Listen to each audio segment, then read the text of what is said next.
మిత్రులారా, మీరు ఆలస్యంగా వస్తారని నేను ఆలస్యంగా వచ్చాను.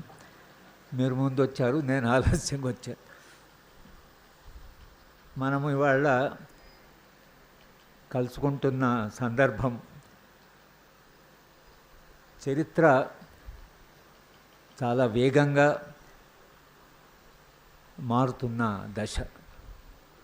ఒక్కొక్కసారి చరిత్ర కాస్త స్తబ్దంగా లేదా కాస్త మెల్లగా మారుతుంటుంది. కానీ గత 2 వారాల్లో చరిత్ర చాలా వేగంగా మారింది. గతంలో ఎన్నడూ జరగని తీరులో ఒక విప్లవ పార్టీ అగ్రనాయకుణ్ణి శాంతి చర్చలు జరుపుతామని మాట్లాడుతున్న సందర్భంలో ఒక్క మన రాష్ట్రంలో కాదు, దేశంలో భిన్న రాష్ట్రాల్లో ప్రజా ఉద్యమాలు జరుగుతున్నాయి. ప్రజలు శాంతిని కోరుకుంటున్నారు. చాలా చోట్ల దాదాపు 8-10 రాష్ట్రాల్లో శాంతి చర్చలు జరగాలి అని ఉద్యమాలు కూడా జరుగుతున్నాయి. మేము కోఆర్డినేషన్ కమిటీ ఫర్ పీస్ అని ఢిల్లీలో ఏర్పడిన ఈ కొత్త సంస్థ ఏదైతుందో దానికి దాదాపు 30 సంస్థలు దేశవ్యాప్తంగా వచ్చాయి. 45 మంది వచ్చారు. అక్కడ కూడా చాలా గట్టిగా శాంతి చర్చలు జరపాలి ప్రభుత్వము విప్లవ పార్టీలతో కూర్చొని. ఎందుకంటే విప్లవ పార్టీలే స్వయాన శాంతి చర్చలు కోరుకుంటున్నాయి. కాబట్టి శాంతి చర్చలు జరగాలని మనం ఇక్కడ తెలంగాణలో చాలా కాలంగానే మనం మాట్లాడుతున్నాం. కానీ దేశంలో కూడా భిన్న ప్రాంతాల్లో ఈ ఆకాంక్ష గత నెల రోజులుగా చాలా తీవ్రంగా జరుగుతుంది. ప్రజలు శాంతి చర్చలు కావాలంటున్నారు. ఒక విప్లవ పార్టీ శాంతి చర్చలు కావాలంటున్నారు. పౌర సమాజంలో ఉండే ప్రజా సంఘాలు శాంతి చర్చలు కావాలంటున్నారు. वैक्सिंग, शेविंग यानी damaged underarms, Nivea due roll on direct skin पर अप्लाई करो for smooth beautiful underarms. Nivea बिंदास रोल ऑन कर.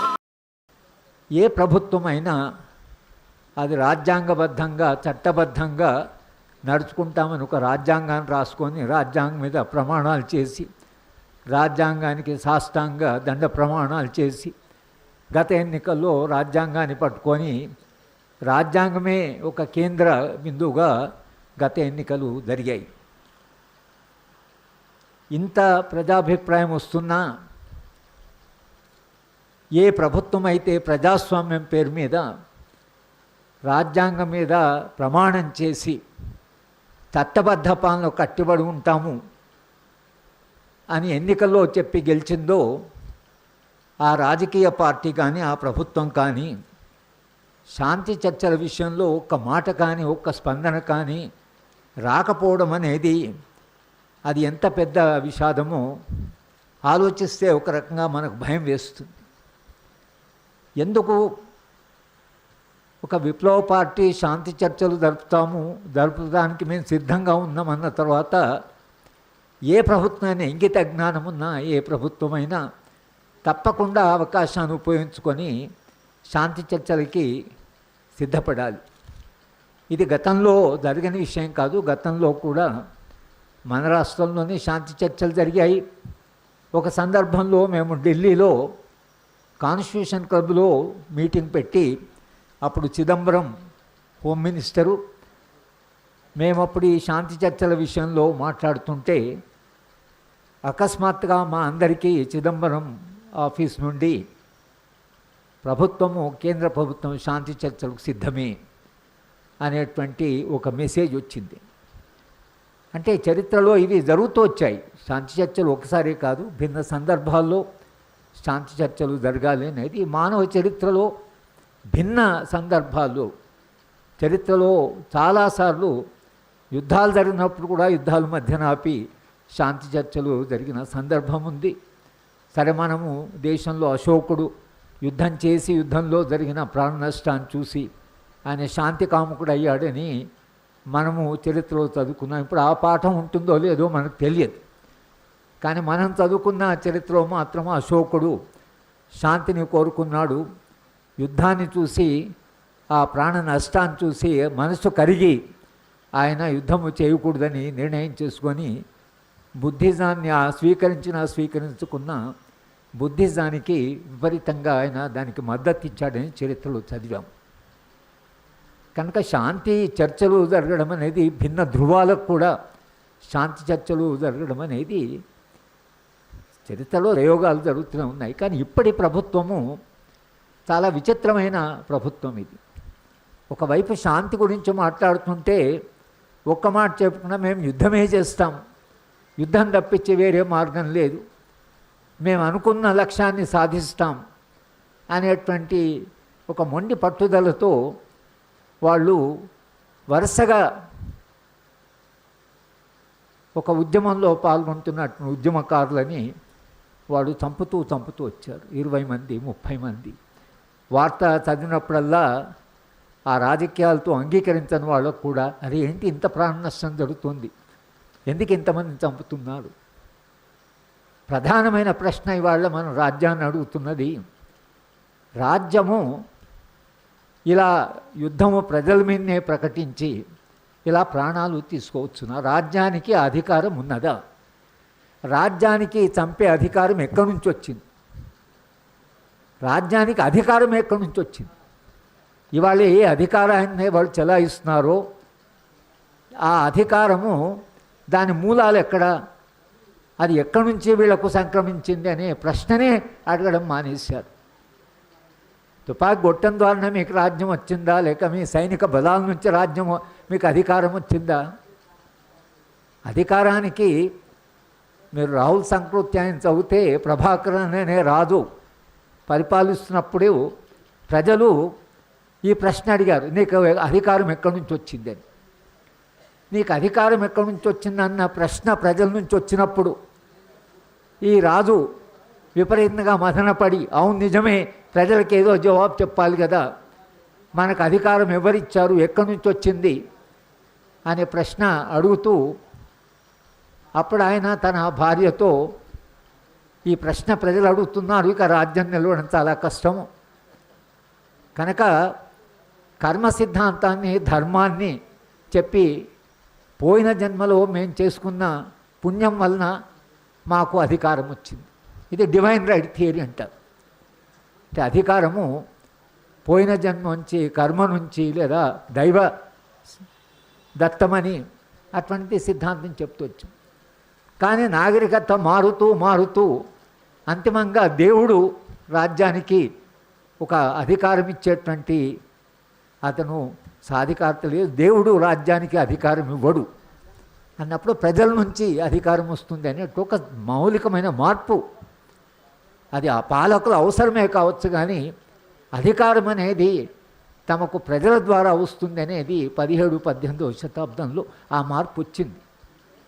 అక్కడి నుంచే రాజ్యాంగ ప్రమాణం అంటే ప్రజలను పాలించేప్పుడు ఎట్లా పరిపాలిస్తారు, ప్రజలకు అనుగుణంగా ప్రజలకు మంచి శ్రేయస్సుకు ప్రజల కొరకే పనిచేస్తాము అనేటువంటి ఒక సిద్ధాంత పరంగానైనా ఈ మార్పు వచ్చింది. ఆ మార్పుతోనే రాజ్యాంగాలు రాసుకోవడము, నిజానికి ఒక చట్టబద్ధ పాలన కట్టుబడి కొన్ని ఆ నియమాలు ఏవైతున్నాయో రాజ్యం మీద ఉన్నాయి. రాజ్యం దగ్గర ఉండే లక్షలాది ఏ నిబంధనలు ఏ నియమాలు లేకుండా ఒకవేళ వాళ్ళని ప్రజల మీద వదిలేస్తే వాళ్ళు కొన్ని దేశాల్లో లక్షల మందిని, కొసావో అనే దేశంలో 1,30,000 మంది మహిళలను వాళ్ళు అత్యాచారం చేస్తారు. దాంట్లో 33,000 మంది మహిళలు వాళ్ళు ప్రెగ్నెంట్ అయ్యారు. అంటే ఒక్కసారి మీరు సాయుధ బలగాన్ని సమాజంలోకి వదిలేసిన తర్వాత ఇక సమాజం దాని వాళ్ళు ఎట్లా కంట్రోల్ చేయాలి? సమాజం దగ్గర ఏమున్నది, మన దగ్గర ఏమో ఆయుధాలు లేవు. ఒకే ఒక దేశం, నేను చాలా సందర్భాలు చెప్పాను, ఒకే ఒక దేశంలో ప్రజలు రాజ్యాన్ని పూర్తిగా నమ్మనది అమెరికాలో సివిల్ వార్ తర్వాత రాజ్యాంగం రాస్తున్నప్పుడు ప్రజలు తమ దగ్గర ఉండే ఆయుధాలను, ఎందుకంటే సివిల్ వార్లో ప్రజల దగ్గర ఆయుధాలు ఉన్నాయి, ప్రజలు తమ ఆయుధాలని రాజ్యానికి అప్పజెప్పాలి అని అన్నప్పుడు, రాజ్యాంగం రాస్తున్నప్పుడు ప్రజలు ఆయుధాలను మేము ఇవ్వం, రాజ్యం మీద మాకు నమ్మకం లేదు, మా ఆయుధం మా దగ్గరే ఉంటుంది కనుక అమెరికాలో right to bear the weapon, ఆయుధాన్ని కలిగి ఉండేటువంటి హక్కును అమెరికన్ రాజ్యాంగం రాసుకుని ఇప్పటికి కూడా వాళ్ళు దాన్ని మార్చలేకపోతున్నారు. అందుకని అమెరికాలో ప్రతి ఇంట్లో గన్స్, ప్రతి ఇంట్లో ఆయుధాలు ఉంటాయి. అందుకనే పిల్లలు అప్పుడప్పుడు ఆయుధాలు తీసుకుపోయి స్కూళ్ళల్లో తమతో పాటు చదువుకున్న వాళ్ళని చంపడం ఇవన్నీ జరుగుతూనే ఉన్నాయి. వాళ్ళు బుల్లెట్స్ను కూడా కూరగాయలు కొంటాట్లో కొన్నట్టుగా కొన్ని బుల్లెట్స్ కూడా కొని పెట్టుకుంటుంటారు. అది ఒక భిన్నమైన రాజ్యం. మన దేశంలో మనందరం సాధారణ ప్రజలందరూ కూడా ఆయుధాలు, దాని మొనోపలి ఏదైతుందో అది రాజ్యానికి ఇచ్చాం. రాజ్యం దగ్గర ఆయుధం ఉంది, మన దగ్గర ఆయుధం లేదు. మనకేమి రక్షణ, రాజ్యమే మన రక్షణ కల్పిస్తుంది అని ఒక నమ్మకం.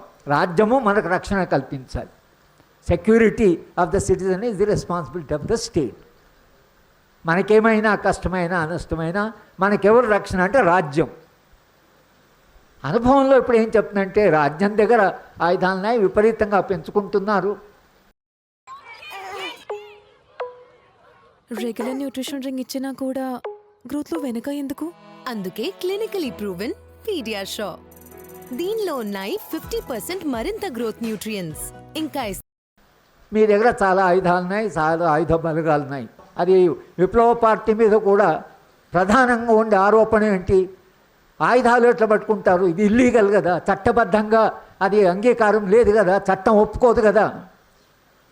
చట్టము ఎందుకు ఒప్పుకోదు అని అంటే మీరు చట్టబద్ధంగా ఉపయోగిస్తారో లేదో ఆయుధాన్ని. కనుక మీ దగ్గర ఆయుధాలు ఉండడం అనేది రాజ్యాంగానికి వ్యతిరేకం. అదే కదా, ఇంకా దానికంటే మించిన ఆర్గ్యుమెంటే ఉంటుంది. పౌరుడి దగ్గర ఆయుధం ఉంటే రాజ్యం ఆయుధాన్ని మన దగ్గర ఉండడానికి చట్టబద్ధంగా లేదని, చట్ట ప్రకారం నువ్వు ఆయుధాన్ని కలిగి ఉండడానికి వీల్లేదని అన్నారు. సరే, మేము ఆయుధాలు లేవు మా దగ్గర, మీ దగ్గర ఆయుధాలు ఉన్నాయి. మరి మీ ఆయుధము చట్ట వ్యతిరేకంగా ఉపయోగిస్తే పౌరుడు ఏం చేయాలి? ఇవాళ మనం ఎదుర్కొంటున్న ప్రశ్న అది. చట్టానికి వ్యతిరేకంగా మీరు మీ దగ్గర ఉండే ఆయుధాలను కానీ మీ బలాన్ని కానీ పౌరుడికి వ్యతిరేకంగా మీరు ఉపయోగిస్తే సమాజం ఏం చేయాలి? కనుక ఇవాళ విప్లవ పార్టీల దగ్గర ఆయుధాలు ఉన్నాయి కాబట్టి మేము ఆయుధాలు ఉన్న వాళ్ళని చట్టబద్ధంగా మేము వాళ్ళని నియంత్రించాలి, ఎందుకంటే రాజ్యాంగం మాకు చెప్పింది కాబట్టి రాజ్యాంగం ప్రకారం చేయాలి అని మీరైతే అంటున్నారో, మీరు ఇవాళ గత 3-4 నెలలుగా లేదా మీరు అధికారంలోకి వచ్చిన తర్వాత ఏ రాజ్యాంగాన్ని, ఏ రాజ్యాంగ ప్రమాణం, ఏ చట్టబద్ధ పాలన అనుగుణంగా మీరు ఆయుధాలని వాడుతున్నారు? అంటే అంతకుముందు కనీసము ఆయుధం వాడడానికి రాజ్యానికి ఒకే వెసులుబాటు ఉంటుంది, అది ప్రాణరక్షణ కొరకు. ప్రతి వాళ్ళు ప్రాణం చాలా విలువైంది కాబట్టి ఆ విలువైన ప్రాణాన్ని ఎవరైనా దాని మీద దాడి చేయడానికి వస్తే ఆ దాడి చేస్తూ ఎవరైతే పడుతుంది అనుకుంటారో వాళ్ళు ఆయుధాన్ని ఉపయోగించారు. అందుకనే ఎన్కౌంటర్ అంటే. అయితే అది ఎక్కడ దాకపోయినా ఒకసారి మన HD దొరగారు డీజీపీ ఉన్నప్పుడు నేను ఏదో ఆయన దగ్గరికి మాట్లాడకపోతే నిన్న మీరు ఆయుధము చట్టబద్ధంగా ఉపయోగించాలి కదా అంటే ఆయన నాకు ఒక విచిత్రమైన జవాబు చెప్పాడు. హరిగోపాల్ గారు, ఒకవేళ మీరు నా మీద దాడి చేస్తున్నారని మీకు అనిపిస్తుందని నాకు అనిపిస్తే నేను ఆయుధం ఉపయోగించు. నేను నా మనసులోనే మీకేట తెలుస్తుంది సార్, నాకు అనిపించాలంటే. అంటే నాకు అనిపించదు మీకు అనిపిస్తే అది చట్టబద్ధం ఎట్లయితేని నా భయం నాది. అంటే ఇక్కడి దాకా వెళ్ళారు, నాకు భయం వేసి నాకు అనుమానం వేసి, పోనీ ఇప్పుడు అవి కూడా లేదు. అవన్నీ ఆ భయం వేసింది లేదా వాళ్ళు ఆయుధం ఉపయోగిస్తారు, మేము వాళ్ళు ఆయుధం ఉపయోగిస్తే మేము ఉపయోగించి ఇంత కొంతకాలం నడిచింది. ఇప్పుడు పూర్తిగా నగ్నంగా మేము వాళ్ళని ఎలిమినేట్ చేస్తాం. ఇవాళ ఒక పౌర సమాజంగా ఇక్కడ మేమందరం కలిసి మిమ్మల్ని అడుగుతున్న ప్రశ్న ఏమిటంటే, ఆయుధాన్ని మేము ఉపయోగించి ఒక గ్రూప్ని ఎలిమినేట్ చేస్తాం అనే అధికారం మీకుందా? ఆ అధికారం మీకు ఎక్కడి నుంచి వచ్చింది? మీరు వాళ్ళ ఆయుధాన్ని ఇట్లా ఏ నియంత్రణ లేకుండా మీరు ఉపయోగిస్తే ప్రజలకు రక్షణ ఏమిటి? ఇవాళ సమాజం అడగాల్సిన ప్రశ్న. ఇంత విచ్చలవిడిగా బలప్రయోగం చేయడం అనేది రాజ్యానికి మనం అంగీకరిస్తే రేపు ఇదే బలప్రయోగము సాధారణమైన సామాన్యమైన ప్రజల మీద, ఇండస్ట్రియల్ వర్కర్స్ మీద, తర్వాత వాళ్ళు శ్రామికుల మీద, లేదా మహిళా ఉద్యమం మీద, లేదా ఆదివాసుల ఉద్యమం మీద, దళిత ఉద్యమం మీద, ఈ ఉద్యమాలన్నీ రేపు మాకు కావాల్సిన ఈ సమాజంలో మాకు కావాల్సిన డిమాండ్ ఏంటంటే మీరు ఉద్యమం చేస్తారా, మీరు డెమాన్స్ట్రేషన్ చేస్తారా అని ఒకవేళ ఇదే పద్ధతిని మీరు రేపు అవలంబిస్తే మీకు అడ్డేమిటి, మీకు అట్లా మేము అడ్డు పట్టే శక్తి ఏమిటండి? ఈ సమస్య ఇవాళ ముఖ్యంగా బస్తర్ విషయంలో మనకు చాలా స్పష్టంగా బయటపడుతుంది. ఏంటంటే ఆదివాసీ పోరాటాలు కేవలం మావోయిస్టుతో ప్రారంభం కాలేదు. మనం ఎన్నో సందర్భాలు చెప్పుకున్నాం. ఆదివాసీ పోరాటాలు మావోయిస్ట్ పార్టీతో మొదలు కాలేదు, మావోయిస్ట్ పార్టీతో అంతం కావు. అవి 200 ఏళ్ళ నుంచి జరుగుతున్నాయి. అప్పుడు వాళ్ళ దగ్గర ఉండే ఆయుధాలు వాళ్ళు ఉపయోగించారు. బాణం కావచ్చు, అదే వాళ్ళు చిన్న వాళ్ళ ఆయుధాలు వాళ్ళు ఉన్నాయి, వాటి ఉపయోగించి తమను తాము రక్షించుకున్నారు. మా అడవిలోకి రావడానికి వీలు లేదని వాళ్ళు నిరంతరంగా చెప్తున్నారు. ఈ అడవి మాది, ఈ అడవి మాది అని వాళ్ళు అంటున్నారు. రాజ్యాంగ సభలో కూడా జైపాల్ సింగ్ ఈ మాట అన్నాడు. మీరందరూ బయట వాళ్ళు, మీరు వేరే ప్రాంతాల నుంచి వచ్చారు, మేము మాత్రమే ఆదివాసీలం. ఇవాళ మీరు రాజ్యాంగం రాసుకుంటున్నారు, మా రక్షణ ఏమిటి అని ఒక ప్రశ్న అడిగితేనే నెహ్రూ గారి రెజల్యూషన్ మీద డిబేట్ జరిగి అది అంతిమంగా షెడ్యూల్ 5 వచ్చింది. షెడ్యూల్ 5లో మనం ఏం వాగ్దానం చేశాము ఆదివాసులకి? రాజ్యాంగంలో మీరు చేసిన వాగ్దానం ఏమిటి? మీ ప్రాంతానికి మేము గతంలో వచ్చినప్పుడు మీరు పోరాటం చేశారు, స్వాతంత్రోద్యమం కూడా పోరాటాలు చేశారు. ఇవాళ మీకు సంపూర్ణ రక్షణ కలిగిస్తున్నాము మీ ప్రాంతానికి రావడానికి. కానీ రాజ్యం మీ ప్రాంతం మీ అనుమతి లేకుండా మేము అడవిలోకి రామని రాసుకున్నారు కదా. రాసుకున్న తర్వాత అదే చట్టాన్ని ఇంకా దాన్ని బలపరచాలని, దాన్ని ఇంకా మెరుగుపరచాలని తర్వాత మళ్ళీ చట్టాలు వచ్చాయి కదా. SC/ST అట్రాసిటీ యాక్ట్ వచ్చింది, తర్వాత ఫారెస్ట్ రైట్స్ యాక్ట్ వచ్చింది, పీసా వచ్చింది. మరి ఇవన్నీ చట్టాలు దేని కొరకు వచ్చినట్లు? ఈ చట్టాలన్నీ కూడా ఆదివాసీ ప్రాంతానికి వెళ్ళడానికి రాజ్యానికి ఆదివాసుల అనుమతి కావాలి. అది మనం అంగీకరించాం. ఇవాళ అక్కడ ఆదివాసీలు పోరాటం ఎందుకుంది? ఆదివాసుల పోరాటాలు మీరు అక్కడ వెళ్తున్నారు కాబట్టి పోరాటం. గతం కంటే ఇప్పుడు వచ్చిన ఒక గుణాత్మకమైన మార్పు ఏమిటంటే, గతంలో ఒకవేళ రాజ్యము అడవికి వెళ్ళినా అక్కడ ఖనిజ సంపద తీసుకోవాలన్నా NMDC national mineral development corporation ఎవరో వెళ్ళి రాజ్యము దేశంలో రైళ్ళు వేయాలి, ప్రాజెక్టులు కట్టాలి, పరిశ్రమలు చేయాలి, మాకు కొంచెం ఖనిజాలు కావాలి అని ఒక చర్చ కనీసం బయట చెప్పడానికైనా మరి ఇదంతా ఎట్లా డెవలప్ అవుతుంది కనుక ఖనిజాలు కొంతైనా తీసుకోవాల్సి వస్తుంది కదా దేశ అభివృద్ధి కొరకు, దేశ శ్రేయస్సు కొరకు అనేది ఇంతకుముందు ఒక వాదన ఉండేది. ఇప్పుడు ఆ వాదన కూడా పోయింది. ఇంకా ముందుకు పోయి ఇది మేము కార్పొరేట్లకు అప్పచెప్తాం. కార్పొరేట్లు ఎవరు? వాళ్ళకు ప్రజల సంక్షేమం పట్టిందా? వాళ్ళు ఈ దేశానికి ఏమైనా కట్టుబడి ఉన్నారా? బోల్డ్ ఎంతమంది కోట్ల రూపాయలు చేసుకొని 7,000 మంది ఈ దేశంలో కోటీశ్వరులు ఈ దేశ పౌరసత్వాన్ని వదులుకొని వేరే దేశాల్లో సెటిల్ అయ్యారు. ఆ కార్పొరేట్లు వాళ్ళ లాభాలు ఏవైతున్నాయో ఆ లాభాల్లో ప్రజల వాటా ఏమిటి? వాళ్ళు ప్రజల శ్రేయస్సు కట్టుబడి ఉన్నారా?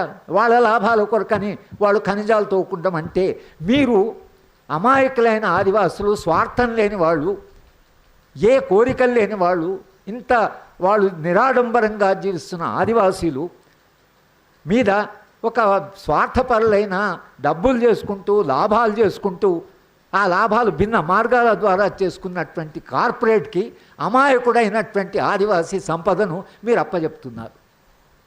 ఈ ప్రశ్న మనం అడుగుతున్నాం. మీరు కార్పొరేట్ స్పష్టంగా చెప్తున్నారు.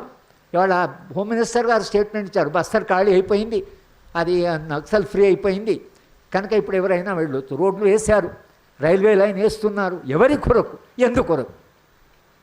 కార్పొరేట్ అభివృద్ధి నమూనాలో ఎవరి శ్రేయిస్తుందనేటువంటి మౌలిక ప్రశ్న ఇవాళ మనం అడగవలసి వచ్చింది. ఇవాళ కేవలం బస్తర్లో జరుగుతున్న పోరాటమే కాదు, ఇవాళ జరుగుతున్న అమరత్వమే కాదు, ఇది రాజ్యము, రాజ్య స్వభావము, సమాజము, ప్రజాస్వామ్యము, మనందరితో రాజ్యం చేసుకున్న ఒప్పందము, వీడి భవిష్యత్ ఏమిటి? ఇవాళ మీరు ఏం గ్యారెంటీ ఇస్తారు మాకు? కనుక మీరు ఆయుధాలను ఉపయోగించేప్పుడు మీరు చట్టబద్ధంగా ఉపయోగించకపోతే సమాజానికి ఇది సమాజం ఆలోచించాలి.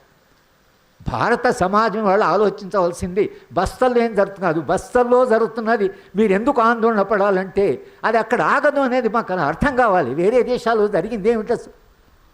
ఒక్కసారి రాజ్యానికి మనము హద్దులు దాటి ప్రవర్తించేటువంటి ఒక అధికారాన్ని లేదా మన సమ్మతిని తెలిపితే, సమ్మతి అంటే మాట్లాడకుండా ఏదో జరుగుతుంది అక్కడ మనం ఏం తెలుసు, మనకేం సంబంధం అని అనుకునే వాళ్ళు ఉంటారు సమాజంలో.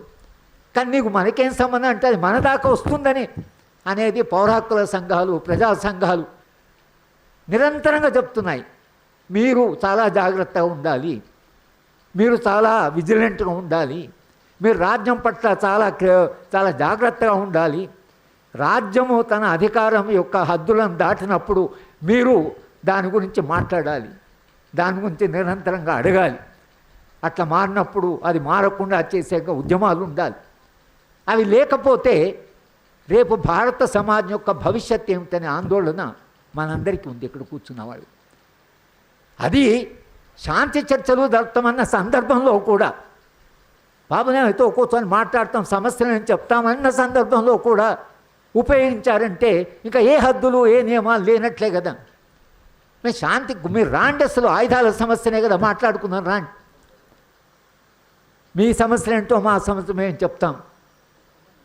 ఇవాళ సమస్య ఏమిటంటే ఒకవేళ అక్కడంతా మొత్తంగా ఈ ఫ్లో పార్టీని మీరు ఖాళీ చేసామంటే రేపు పోయి రెక్లెస్గా మీరు వెళ్ళి కార్పొరేట్లు అక్కడ ఒకవేళ కంజాలను తవ్వడం మొదలుపెట్టి వాళ్ళు నిర్వాసితులు అయ్యి వాళ్ళ అక్కడి నుంచి వెళ్ళగొట్టి మీరు అది పంపిస్తే వాళ్ళ బ్రతికేమిటి, వాళ్ళ భవిష్యత్తు ఏమిటి? అడవిలో ఇంతకాలం నమ్ముకున్న వాళ్ళ ఆ అమాయకుల యొక్క అసలు వాళ్ళ యొక్క జీవన పరిస్థితి ఏమిటి అనే ప్రశ్నలు వాళ్ళు మన ముందుకు వచ్చాయి. మనం కేవలం మావోయిస్ట్ పార్టీ గురించే కాదు మనం మాట్లాడుతున్న ఆదివాసుల గురించి, ఆదివాసీ పోరాటాల గురించి. మీరు అందరూ మావోయిస్ట్ అనొచ్చో ఏమనొచ్చు, మేము మావోయిస్టు కాదు, మావోయిస్ట్ పార్టీ దేని కొరకు ఉందో చెప్తున్నాం, ఆ ఉద్యమం ఎందుకొరకు వచ్చిందో చెప్తున్నాం, గతంలో ఉద్యమాలు ఎందుకు వచ్చినాయో చెప్తున్నాం, ఆదివాసీ పోరాటాలు 200 ఏళ్ళు ఎందుకు జరిగినాయో చెప్తున్నాం. స్వాతంత్రం వచ్చిన తర్వాత, రాజ్యాంగం వచ్చిన తర్వాత ఆదివాసీ పోరాటాలు ఆగాలి. ఎందుకంటే మనము చెప్పింది ఏంటంటే మీ అనుమతి లేకుండా మేము రామని చెప్పాం, అయినా మీరు చేస్తున్నారు. ఇది ఒక. రెండవది, ప్రపంచంలో వాతావరణము విపరీతంగా పెరిగిందని 1.6 సెంటీగ్రేడ్ మీద పెద్ద చర్చ జరుగుతుంది ప్రపంచవ్యాప్తంగా. ఇంకా ఇది కొంచెం దాటితే ఇప్పుడున్న ఉష్ణోగ్రత గ్లేషియర్స్ అంటే మంచు ఏదైతుందో అది కరిగి మంచు అంటే గుట్టనే కదిలి వస్తున్నది, పర్వతమే ముందు కదిలి వస్తున్నది. ఆ గ్లేషియర్ పోతే నిజానికి మొత్తంగా వాతావరణం 50 డిగ్రీలు అవుతుందో 55 డిగ్రీలు అవుతుందో తెలియదు, జీవించడమే కష్టమైపోతుంది. ఈ వాతావరణాన్ని కాపాడుతున్నది ఎవరు? ప్రకృతి, లక్షలాది చెట్లు, అడవి. ఇవాళ గడ్చిరోలులో 1,20,000 చెట్లు కొట్టడానికి ఎన్విరాన్మెంట్ మినిస్ట్రీ అప్రూవల్ ఇచ్చారు. అది ఉన్నది ఎన్విరాన్మెంట్ కాపాడడానికి. మినిస్టర్ ఆఫ్ ఎన్విరాన్మెంట్ అంటే ఎన్విరాన్మెంట్ కాపాడడానికి, చెట్లను కాపాడడానికి, వాతావరణాన్ని కాపాడడానికి. మీరు 1,00,000 చెట్లకి పర్మిషన్ ఎట్లు ఇచ్చారు?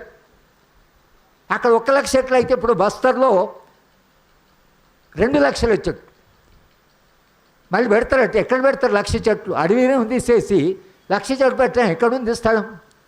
ఎక్కడ పెడతారు? ఎన్నడూ పెరగాలి అంత చెట్లు. ఎంతకాలం ఆ లోపల 1.6 దాటి ఒకవేళ గ్లేషియర్స్ ఇదైతే రేపు మనుషులు ఇట్లా యుద్ధాలు కాకుండా వాతావరణం వల్లనే చనిపోవచ్చు. విపరీతంగా నిలబడిన తర్వాత మనం భరించలేము. ఒక్క దశ వరకే మానవ శరీరం సిద్ధంగా ఉంది. ఆ తర్వాత మరి లక్షలాది చెట్లను కూలగొట్టొచ్చునా? దేని కొరకు కూలగొడుతున్నారు? వాడిని ఎందుకు నరుకుతున్నారు? ఎందుకు నరుకుతున్నారంటే ఆ చెట్ల కింద ఖనిజాలు ఉన్నాయి, ఖనిజాలు కార్పొరేట్ కావాలి, కార్పొరేట్కి తొందరగా అప్పచెప్పాలి. తొందర మనమే చివరి తరమా? ఇది మన 220 జనరేషన్ మాది. మానవ సమాజం పుట్టిన తర్వాత ఫ్యూచర్ షాక్ ప్రకారము 220 జనరేషన్. ఇంకా తర్వాత జనరేషన్ ఉండవా? మనుషులు ఉండరా ప్లానెట్ మీద? నువ్వే అసలు అన్నీ తీసుకొని అంతా కన్జ్యూమ్ చేస్తే రేపు భవిష్యత్ తరాల సమస్య. మేము కూడా మనుషులుగా గత తరాలు మాకిచ్చిన సంపద వారసత్వము అది వాళ్ళు మాకిచ్చి ఈ మాత్రం శీతోకృష్ణ వాతావరణం ఇచ్చిపోయారు. రేపు మనము మన తరం భవిష్యత్ తరాలకు ఇచ్చేది ఏమిటి? రేపు నిజంగానే భవిష్యత్ తరాలు ఉష్ణోగ్రత పెరిగి మనుషులు పిట్టల్లాగా చనిపోతుంటే వాళ్ళు మన అందరి గురించి ఏమనుకుంటారు? ఎటువంటి మనుషులు వీళ్ళు అసలు, మా పోయిన తరం ఏంది మనకి ఇట్లా తయారు చేశారు, ఇది మనుషులేనా అని ఈ తరం మీద వచ్చే తరాల యొక్క ఆరోపణలు కానీ లేకపోతే వాళ్ళ క్రిటిసిజం కానీ విపరీతంగా ఉండబోతున్నారు. వాళ్ళు మనని అసహించుకోవచ్చు కూడా, ఏం చేసిపోయారు, ఇట్లా చేసిపోయారు. కనుక ఒక భవిష్యత్తు పట్ల కూడా ఒక బాధ్యత ఉంటుంది కదా, ప్రభుత్వానికి భవిష్యత్తు పట్ల కూడా బాధ్యత ఉంటుంది కదా. అటు వాతావరణం చూసినా, లేక ఇట్లా ట్రైబల్ జీవితాన్ని గురించి చూసినా, ఇటు ప్రజాస్వామ్యాన్ని గురించి ఆలోచించినా, ఇటు చట్టబద్ధ పాలన గురించి ఆలోచించిన, రాజ్యాంగాలు చేసిన వాగ్దానాల గురించి ఆలోచించిన, ఈ అన్ని విలువలు కూడా ఇవాళ విధ్వంసంలో ఉన్నాయి. ఇవన్నీ విధ్వంసం అవుతున్న తరుణంలో మనం ఇక్కడ కలిసాం. కేవలం మనం ఒక యాంగిల్ నుంచి మనం అన్ని కాంప్రహెన్స్గానే మనం మాట్లాడుతున్నాం. ఓల్డ్ స్టూడెంట్స్ ఎవరైతున్నారో, గతంలో ఈ పార్టీలలో ఈ విశ్వాసాలు ఉన్నవాళ్ళు, సరే వాళ్ళు వాళ్ళ వేరే వేరే వృత్తుల్లో వేరే వేరే కార్యక్రమాలు ఉన్నారు. అయినా ఆనాడు వాళ్ళకున్న విశ్వాసాల వలన, ఆనాడు వాళ్ళు నిలబడ్డ విలువల వలన ఇవాళ వేరే వేరే వృత్తులో ఉన్నా, అరే మనకు బాధ్యత ఉంది కదా, మనమేనా చేయాలి కదా, మనం సైలెంట్ ఉండకూడదు, ఒక కాలంలో ఈ విశ్వాసాల కొరకు మనం నిలబడ్డాం కదా, మళ్ళీ మనం ఒకసారి కలిసి మన గత విలువల్ని విశ్వాసాలను గుర్తు చేసుకుంటూ మనకు చాతనేంత, మనకు వీలైనంత మనం సభలు పెట్టుకొని, సదస్సులు పెట్టుకొని భవిష్యత్ తరాలని హెచ్చరిక చేస్తూ, ప్రభుత్వాన్ని నిరంతరంగా ప్రభుత్వంతో సంభాషిస్తూ, ప్రభుత్వం ఒత్తిడి పెడుతూ శాంతి చర్చలు జరపడం, అది ఎన్నో కారణాల వల్ల అవసరం కనుక. శాంతి చర్చలు జరిపితే ఏం జరుగుతుంది అంటే, శాంతి చర్చల్లో ప్రధానమైన అంశాలు బయటకు వస్తాయి. మీరు రేపు ఖనిజాలు తవ్వితే ఆదివాసులు నిర్వాసితులు అవుతే వాళ్ళ భవిష్యత్తు ఏమిటి చర్చల్లో వస్తుంది. శాంతి చర్చ అంటే అదే కదా, వాళ్ళు శాంతియుతంగా జీవిస్తారా, వాళ్ళకు మీరు ఆల్టర్నేటివ్ ప్రత్యామ్నాయం ఏం చూపిస్తారు, ఆదివాసులకి మీరు చూపించే అభివృద్ధి నమూనా ఏమిటి, మీ అభివృద్ధి నమూనా చూస్తే మాకు ఈ డైరెక్షన్లో పోతున్నది, ఇట్లా పోతే ఆదివాసులు రేపు ఈ పరిస్థితి వాళ్ళది అధ్వానం కాబోతుంది, మీరు ఏం చేస్తారో మాకు చెప్పండి, సమాజానికి చెప్పండి ఏం చేస్తారు.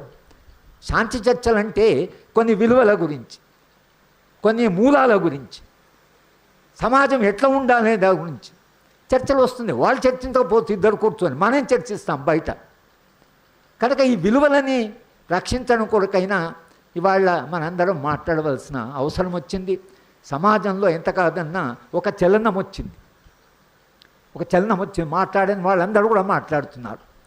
చాలామంది ప్రశ్నలు అడుగుతున్నారు, ఏంటి ఇంత అన్యాయమా, పోనీ కనీసం చనిపోయిన వాళ్ళకి శవాలు కూడా ఇవ్వరా, శవాన్ని ఇవ్వరా. వాడు బేలా భాట్యం అని చెప్తోంది, మాకు మీటింగ్ అయితే ఆమె పాపం బూడిద తీసుకోవడానికి పోయారు. అది కూడా మన దగ్గర విశ్వాసం కుటుంబాలకు. కానీ అందరిని ఒక చోట ఎవరి కాల్చారు, ఎవరి బూడిద ఎవరిదో తెలియదు, ఏది తీసుకోవాలనో తెలియదు. సరే అందరి బూడిద తీసుకొని అందరూ అమరులే కాబట్టి అదే పెట్టుకొని ఇంట్లో పెట్టుకొని, లేకపోతే అది గంగలోనూ కృష్ణలోనూ కలిపి వాళ్ళ విశ్వాసాలు, తల్లిదండ్రుల విశ్వాసాలు, బంధువుల విశ్వాసాలు, ఆ విశ్వాసాలను కూడా గౌరవించడం లేదు. అది కూడా హిందుత్వలో భాగంగా వచ్చిన విశ్వాసమే కదా, కనీసం ఆ విశ్వాసాన్నైనా గౌరవించాలి కదా. తల్లిదండ్రులు బంధువులు వస్తే కనీసం ఆ బూడిదైనా కాస్త జాగ్రత్తగా వాళ్ళకి అది కూడా చేయడానికి సిద్ధంగా లేరంటే ఒక అమానవీయమైన, అమానుషమైనటువంటి ఒక ఏదైతే ప్రవర్తన ఉందో, సమాజం అమానవీయంగా మారడం, సమాజము సాయదో హింసనే కాదు, సమాజం అమానవీయంగా మారడం, ఏ విలువల్ని గౌరవించకుండా, ప్రాణాన్ని గౌరవించకుండా, శవాన్ని గౌరవించకుండా, బూడిదని కూడా గౌరవించకపో. ఏమైపోయావు నువ్వు మనిషి, నువ్వు మనిషిగా ఏమైపోయావని, మానవత్వం ఏమైందని, మనిషిలో ఉండే స్పందన ఏమైందని, ప్రేమ ఏమైందని. అంటే ఇవి విలువలు ఏవైతున్నాయో, ప్రేమించడం కానీ, కలిసి జీవించడం కానీ, దుఃఖపడడం కానీ, చనిపోతే బాధపడడం కానీ, ఇవన్నీ మానవ విలువలే కదా. వాళ్ళు కూడా మనుషులే కదా, బాధపడారే పాపము. శవాలను ఇవ్వకపోతే తల్లిదండ్రులు బంధువులు వచ్చి అడిగారు, శవాన్ని ఇవ్వాలి అని మీకు అనిపించలేదు, పోనీ శవాన్ని కాల్చిన తర్వాత బూడిద కావాలని పోతే ఆ బూడి మీకు అంటే ఏమయ్యాక మానవత్వము, మానవీయత, అయ్యో వీళ్ళందరూ వచ్చారు కదా అనే స్పందన కోల్పోయినటువంటి ఒక రాజ్య వ్యవస్థ ఏదైతుందో, ఇంత అమానవీయంగా, ఇంత అమానుషంగా రాజ్యం మారుతుంటే మనందరం ఏం చేయాలి అనేటువంటి ఒక పెద్ద ప్రశ్న, ఒక పెద్ద సవాలు ఇవాళ చరిత్ర మన ముందు పెట్టింది. అది మన తరానికి రావడం, అది మన విషాదమో, అది మన తరం ఎదుర్కొంత, ముఖ్యంగా మీ తరం మాకంటే చిన్న వయసులో ఉన్న వాళ్ళు ఎదుర్కొన్న సమస్య ఏదైతుందో అది మన జీవితంలో ఎంత పెద్ద విషాదం. పోరాటాలు జరుగుతున్నప్పుడేమో చాలా స్ఫూర్తి పొందాయి, కానీ పోరాటాలు నువ్వు ఇలా వచ్చే రాజ్యము ఇట్లా చేస్తుంటే ఆ రాజ్యానికి ఏమాత్రం విలువలు లేకుండా పోతే ఇటువంటి అమానవీయమైన రాజ్యాన్ని ఎట్లా మనం ఎదుర్కొంటాం అనేటువంటి ప్రశ్న ఏదైతుందో యువతరానికి, ముఖ్యంగా విద్యార్థులకి, యువకులకి ఇది మరింత పెద్ద ప్రశ్న. ఎందుకంటే వాళ్ళ తరము ఎదుర్కొనే ప్రశ్నలు మరింత కఠినమైన ప్రశ్నలు. కనుకనే ఇవాళ ఈ చర్చ జరగడం అవసరము. ఇప్పటికైనా రాజ్యానికి మనం చెప్తున్నంటే శాంతి చర్చలు జరపండి, ఇంత నష్టం జరిగినా జరపండి. శాంతి చర్చల్లో ఏం ప్రశ్నలు వస్తాయి వినండి, మీ విధానాలను ఆలోచించండి, భవిష్యత్తు ఏం జరుగుతుందో మీరు చెప్పండి. మేము చెప్తున్నాం భవిష్యత్ చాలా దుర్మార్గంగా మారుతుంది, చాలా సంక్షోభంలో పడిపోతుంది అని మేము చెప్తున్నాం. మాకుండే అవగాహన మీరు చెప్పండి. మీరు ఎటువంటి సమాజం నిర్మాణం చేస్తారు, మీ సమాజంలో మనిషి ఎట్లుంటాడు, మీ సమాజంలో మానవ సంబంధాలు ఏమిటి, మీ సమాజంలో ఆదివాసీ ఎట్లా ఉంటాడు, మీ సమాజంలో అడవి ఉండదు, మీ సమాజంలో ఉష్ణోగ్రత పెరుగుతుంది, అది మేము చెప్తున్నాం. మీరు చెప్పండి, మీ అభివృద్ధి వలన ఏమీ లాభాలు జరుగుతాయో, మనిషి భవిష్యత్తు ఏమిటో మీరు చెప్పండి. ఇది చర్చ. శాంతి చర్చ అంటే ఇదే కదా. ఈ శాంతి చర్చ జరపమని ఇంత అన్నవాళ్ళు ఒక్క మాట ఇంతవరకు మాట్లాడలేదు. కానీ అది వాళ్ళు మాట్లాడలేదని మనం మాట్లాడకుండా ఉండడం అనేది ప్రమాదం. కనుక ఇవాళ మనం ఈ సదస్సు పెట్టుకొని మరొకసారి రాజ్యానికి మీరు శాంతి చర్చలు జరుపుతామని వాళ్ళు అన్నారు. కాబట్టి మీరు సమాజం మంచి కొరకైనా లేదా భవిష్యత్తు కొరకైనా శాంతి చర్చలు జరపండి, ఇది చారిత్రక అవసరం అని మనం మరొకసారి చెప్తూ ఈ సభ నిర్వహిస్తున్న వాళ్ళందరికీ కూడా అభినందన చెప్తూ నేను సెలవు తీసుకుంటాను. ప్రపంచంలో ఏ మూల ఏ క్షణం ఏం జరుగుతుందో వేగంగా తెలుసుకోవడానికి తొలి వెలుగు వాట్సాప్ ఛానల్ని ఫాలో చేయండి.